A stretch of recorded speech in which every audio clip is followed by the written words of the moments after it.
I've learned more from failures and insecurities and all sorts of things than I've ever learned from successes in life. In the service industries and working at a grocery store midnight to 8 a.m., I think those jobs taught me more about working in Hollywood than almost anything I've ever done, because Hollywood, you work with a lot of people that are not necessarily accountable. There's a tremendous flexibility with people who, you could show up a week late and they'll just clap once you get to set. I think working those jobs, they taught me a real kind of steadfast accountability. I always sort of felt like if I'm 5 minutes early, I'm already 10 minutes late. And I'm telling you, that's like half of the good things that have come to me have been about being super and hyper accountable.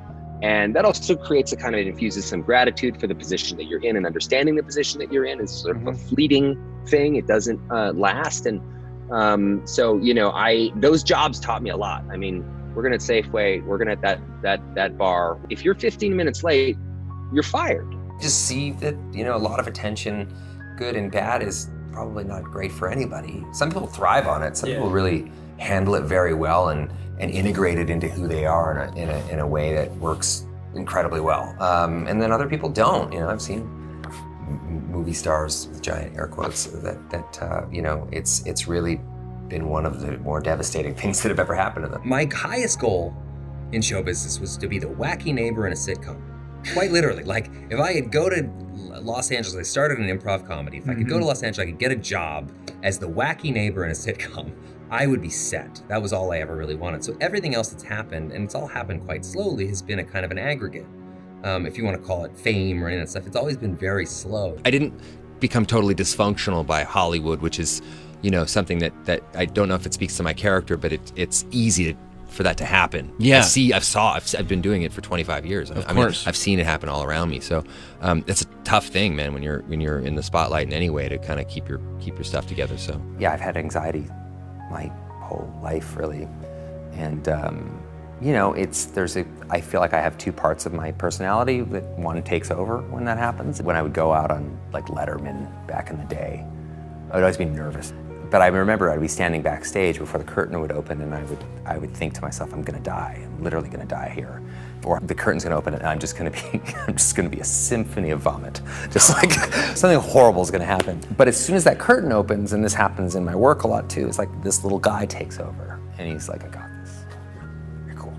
I feel like my heart rate drop and my breathing calm, and I just kind of go out and I'm this different person. No matter how many years you do something, you don't get jaded, you're passionate about it, you love it, and it spoke to so much of what I love about this industry, even though it's very easy to find so many things that are detestable about it. There's truly great people that work in it, and artists and people that are, living, breathing human beings, not just sort of products that we've created. I just love that. That to me was a huge lesson.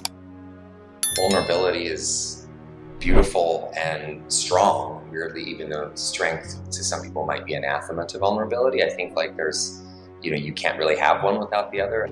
It's so easy to blame yourself or to blame something else, and it's actually that idea of leading with vulnerability and admitting that just because you're the father doesn't necessarily mean you know what's best. To be able to start conversations from a place of openness and not knowing and vulnerability is a huge honor.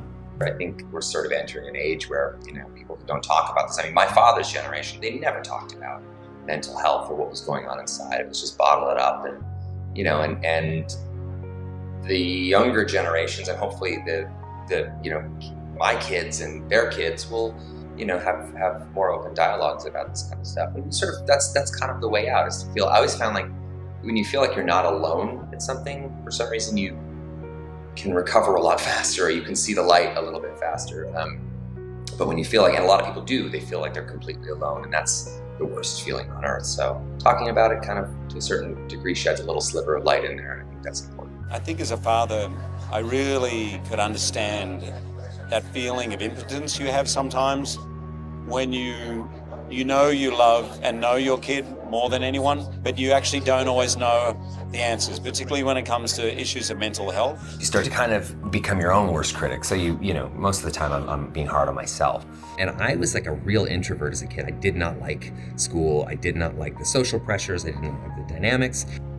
Yeah, I think my 12-year-old self would be proud of me because I do this thing in a way that has some integrity. I like to think that 12-year-old would look at where I'm at and we're doing all right, I think.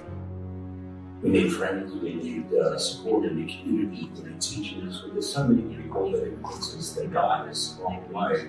That really leading with that vulnerability leads to the possibility of really actually being able to understand and empathize with those people around you, to walk in their shoes and have real honesty. Never worry alone. That we're all in the same boat. That this mental health issue is a crisis everywhere in the world. And no one is immune to it. Everybody knows somebody, if they're not dealing with it themselves or close to them. This is something that we need to talk about. Part of why I've been successful, I think, in my business life is being somewhat self-aware, and I understand the idea that when you extract a lot from a system, you need to put some back in as well. So part of it comes from that. I can't, safely say that I would enjoy my position in life if I wasn't sharing it. Not just sharing wealth, but also sharing power, stepping aside where appropriate as well. And you can do all these things, and at the end of the day, you're still doing all right. Yeah. It doesn't change much for your own personal situation, other than it really feels great